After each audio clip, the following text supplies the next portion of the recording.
পেরেছি। ওরে ওরে কারণে তুই ফিরে যা, তুই ফিরে যা, আমি তোর সঙ্গে যুদ্ধ করতে পারবো না। তুমি যুদ্ধ করবে? যুদ্ধ করো না, যুদ্ধ করো।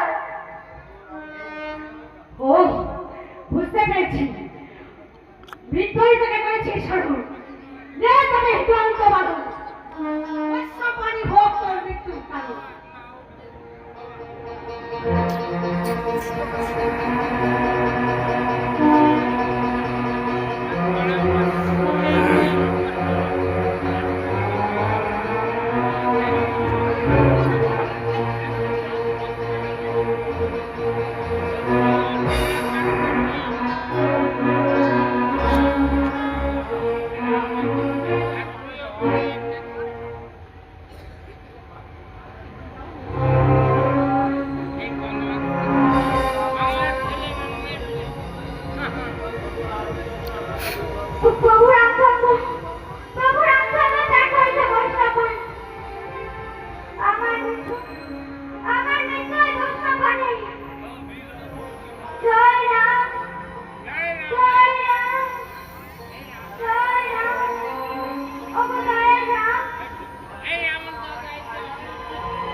তুমি আমার